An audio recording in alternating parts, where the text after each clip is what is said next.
सनातन दिव्यता में आपका स्वागत है और मैं हूं पद्म गुप्ता। भागवत कथा की श्रृंखला में 6वें स्कंद में अजामिल की कथा का प्रसंग है। राजा परीक्षित ने कहा, नहर से आप पहले निवर्ती मार्ग का वर्णन कर चुके हैं, जिस पर चलकर जीव ब्रह्मलोक पहुंचकर मुक्त हो जाता है।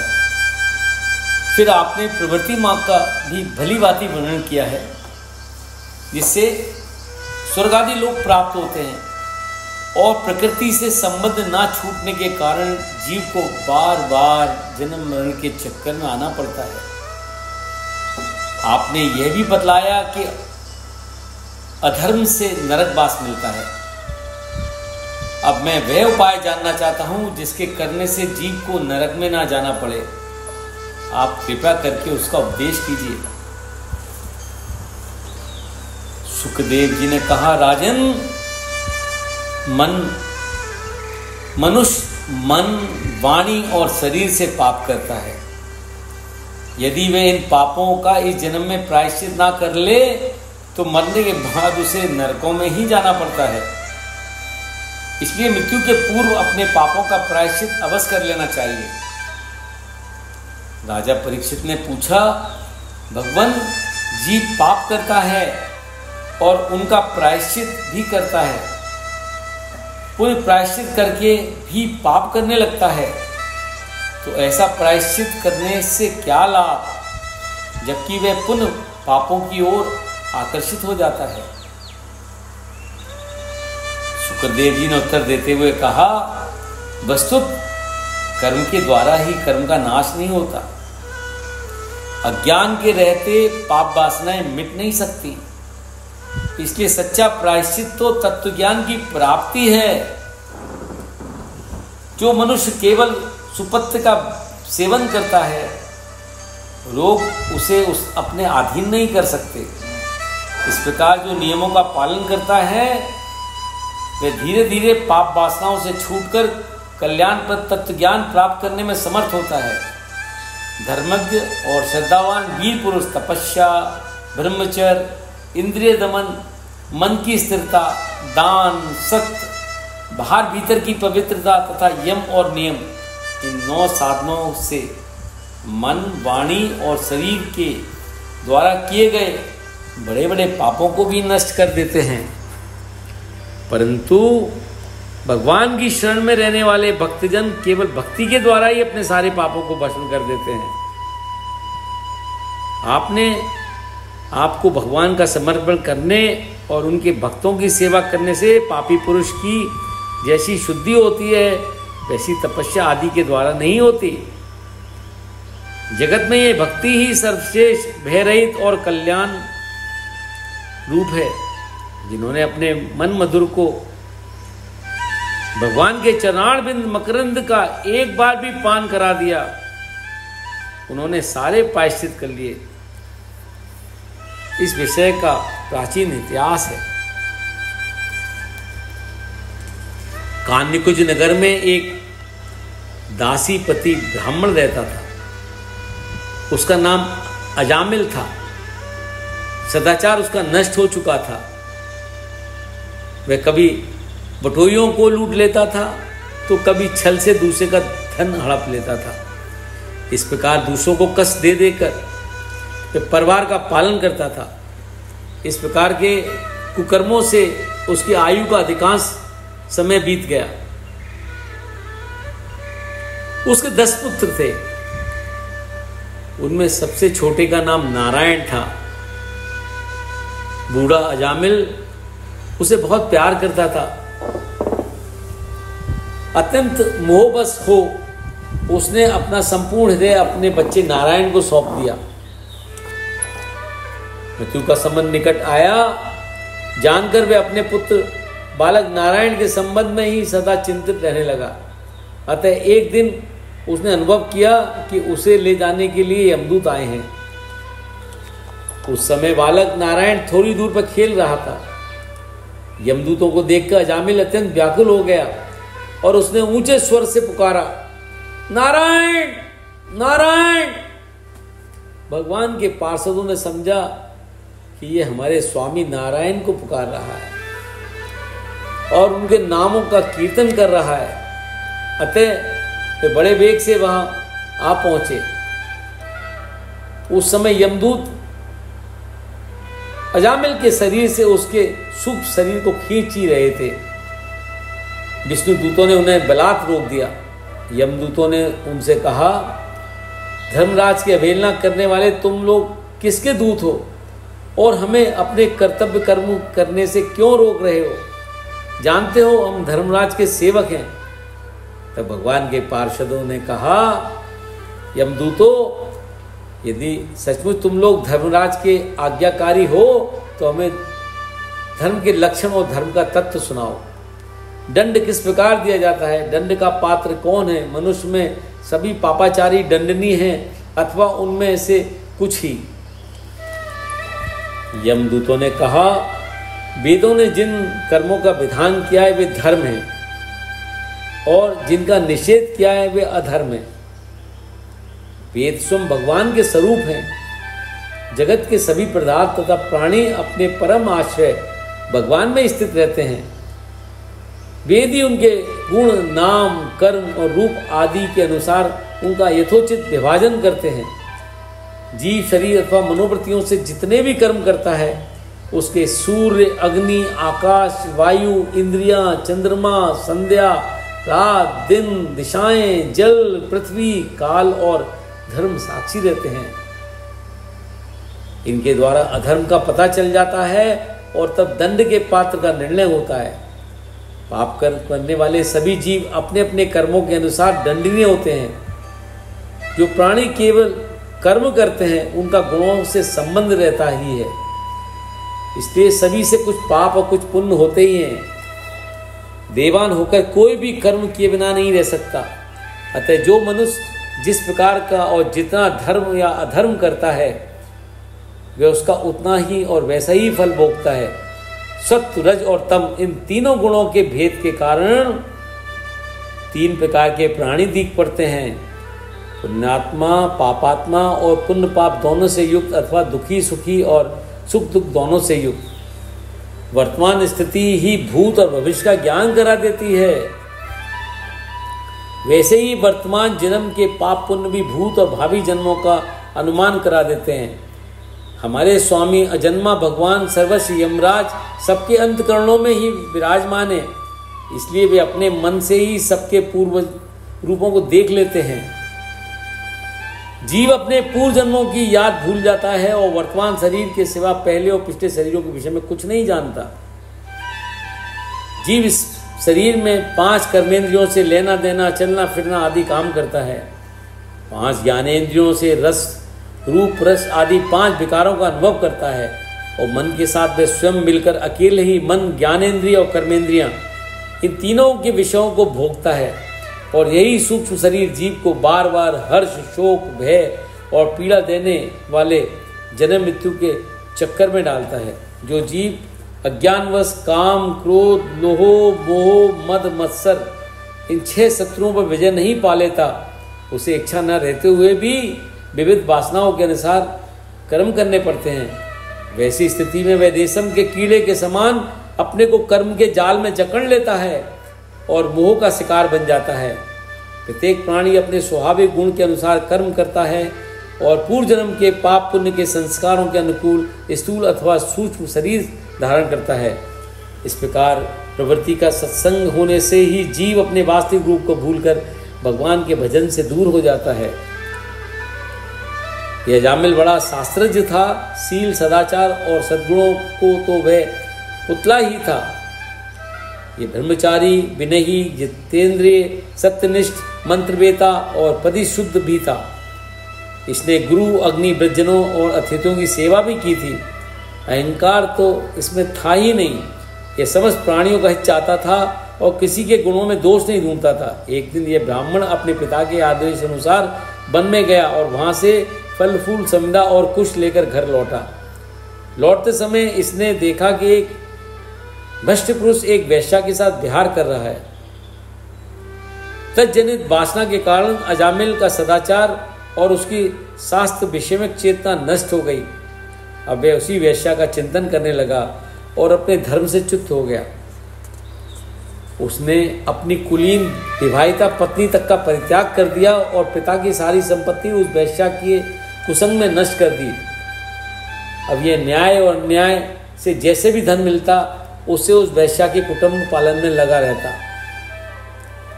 इस पापी ने शास्त्र आज्ञा का उल्लंघन कर स्वच्छंद विचरण किया है।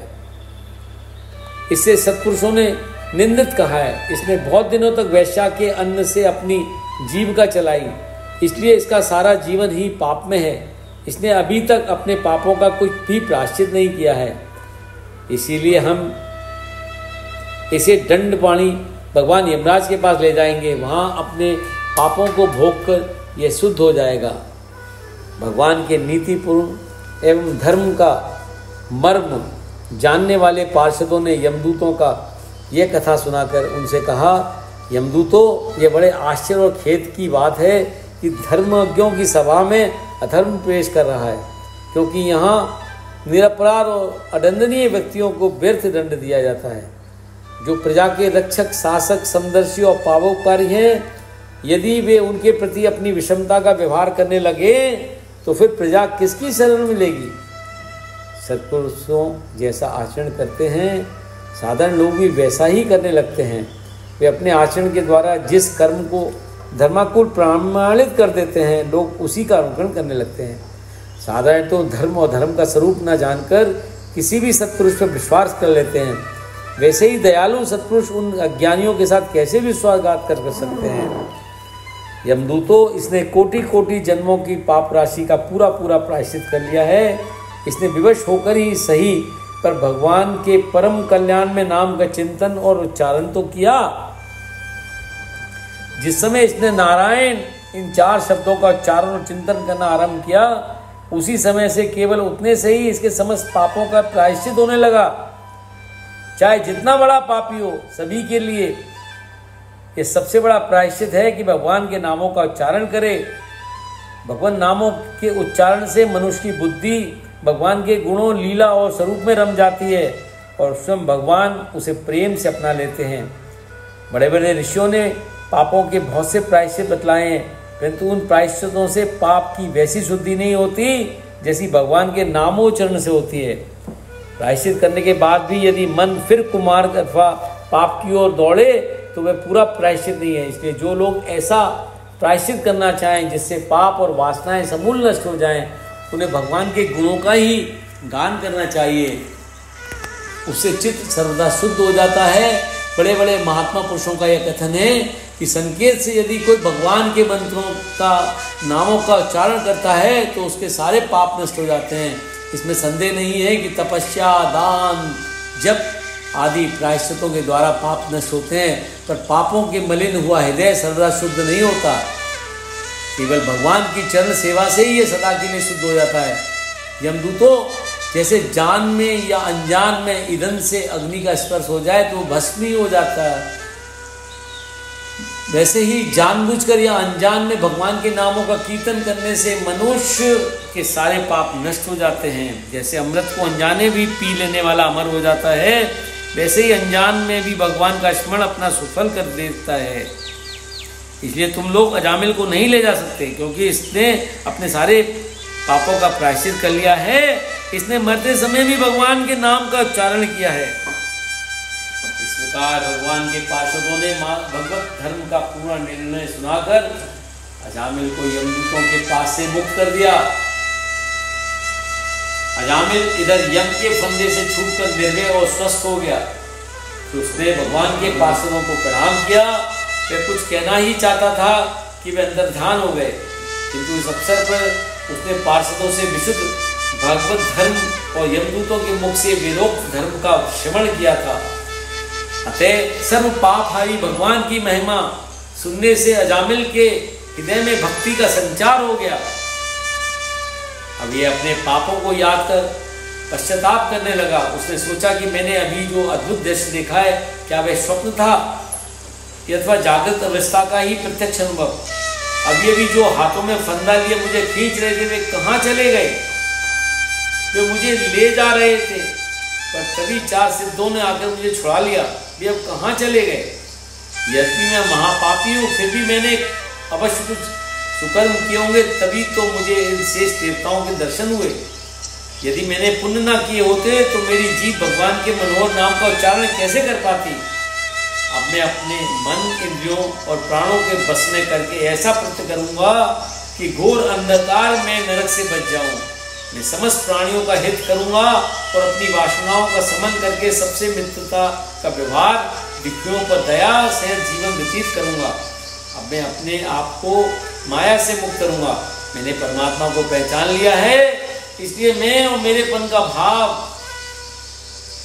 छोड़कर भगवान नाम एवं गुण कीर्तन आदि से अपने मन को शुद्ध कर भगवान में लगाऊंगा। सुखदेव जी ने कहा, परीक्षित, उसे उन पार्षद महात्माओं का थोड़ी देर ही सत्संग प्राप्त हुआ था, पर इतने में ही अजामिल के चित्त में संसार के प्रति तीव्र वैराग्य हो गया। वे अब सबका संबंध और मोह छोड़कर हरिद्वार चला गया। योग मार्ग का आश्रय लेकर उसने की सारी इंद्रियों को विषयों से हटाकर मन को शुद्ध बुद्धि में मिला दिया। इस प्रकार जब अजामिल की बुद्धि भगवान के शुद्ध स्वरूप में स्थित हो गई, तब उसने देखा कि वे ही चारों पार्षद के सामने खड़े हैं। वह उन पार्षदों के साथ बैकुंठ चला गया। परीक्षित, अजामिल ने अपना सारा धर्म एवं कर्म चौपट कर दिया था। अपने निंदित कर्मों के कारण ही वह पतित हो गया था, किंतु भगवान के नाम का चिंतन और उच्चारण करने से ही वह मुक्त हो गया। अतः जो लोग इस संसार बंधन से मुक्त होना चाहते हैं, उनके लिए भगवान के नाम से बढ़कर कोई और साधन नहीं है। जिन देवादि देव के बस में सारे जीव रहते हैं, उन धर्मराज के दूतों की भगवान के पार्षदों ने जब इस प्रकार अवज्ञा कर दी, तब उन्होंने अपने स्वामी से निवेदन किया, प्रभु, संसार के जीवों को उनके कर्मों का फल देने वाले शासक कितने हैं? यदि संसार में दंड देने वाले बहुत से शासक हों, तो किसे सुख मिले और किसे तो ऐसी व्यवस्था एक सी ना हो सकेगी। शासन का तब नाथ मात्र रह जाएगा। हम भी ये समझते हैं कि आप ही प्राणियों के अधीश्वर हैं, आप ही जीवों के पाप और पुण्य के निर्णायक, दंडदाता और शासक हैं। प्रभु, अब तक संसार में कहीं भी आपके द्वारा नियम दंड की अवहेलना नहीं हुई थी, किंतु आज 4 सिद्धों ने आपकी आज्ञा का उल्लंघन किया है।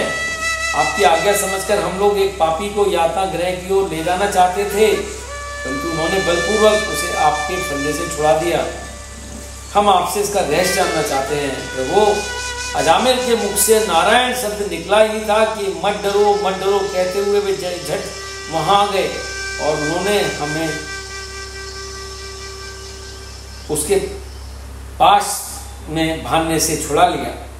भगवान यमुनाज ने प्रसन्न होकर श्री हरि के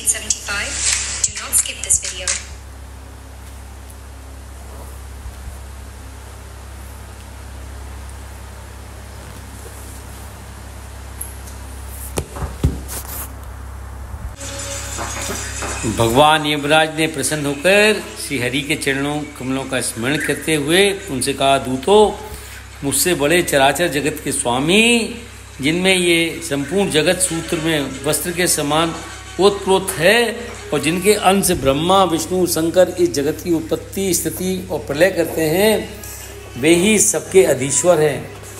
मैं इंद्र और दूसरे बड़े बड़े देवता सत्य प्रधान होने पर भी सभी उनके अधीन हैं। वे कब क्या करेंगे इसे हम भी नहीं जानते। औरों की तो बात ही क्या, वे प्रभु सबके स्वामी और स्वयं परम स्वतंत्र हैं। वे भक्तजनों का सभी प्रकार की विपत्तियों से सदा बचाते रहते हैं। स्वयं भगवान ने ही धर्म की मर्यादा स्थिर की है। भगवान का बनाया भागवत धर्म परम शुद्ध और अत्यंत कल्याणप्रद है। इस कठिन तत्व को जो जान लेता है, वह भगवत स्वरूप प्राप्त कर लेता है।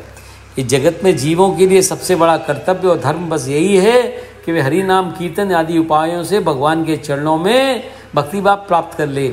दूतों, भगवान के नामोच्चारण की महिमा तो देखो। अजामिल जैसा पापी भी नामोच्चारण करने मात्र से जन्म मृत्यु से छुटकारा पा गया। भगवान के गुण लीला और नामों का भली भांति कीर्तन मनुष्यों के पापों को सर्वदा नष्ट कर दे। यह कोई बहुत बड़ा फल नहीं है। बड़े विद्वानों की बुद्धि भी कभी कभी प्रभु की माया से मोहित हो जाती है। वे यज्ञ और योग आदि बड़े बड़े कर्मों में लगे रहते हैं, पर इस सुगम से सुगम भगवान नाम की महिमा को नहीं जानते।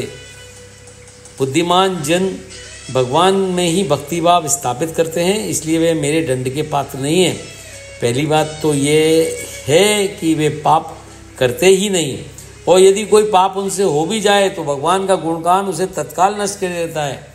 जो समदर्शी साधु भगवान को ही अपना साध्य और साधन दोनों समझकर उन पर निर्भर रहते हैं, उन्हें दंड देने की सामर्थ्य न हम में है और ना ही साक्षात काल में है।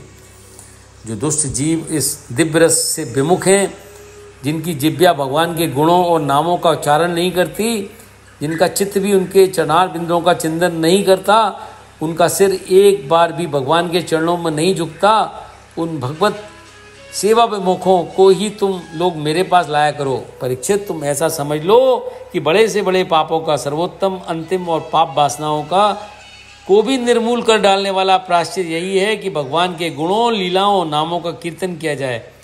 जो लोग बार बार भगवान के चरित्रों का श्रवण कीर्तन करते हैं, उनके हृदय में प्रेम परा भक्ति का अरुणोदय हो जाता है। उस ऊंची भक्ति से जैसी आत्मशुद्धि होती है, वैसी शुद्धि कष्टप्रद चंद्रायण आदि व्रतों से भी नहीं होती है। हरे कृष्णा। छठ स्कंद में प्रजापति दक्ष का नारद को श्राप।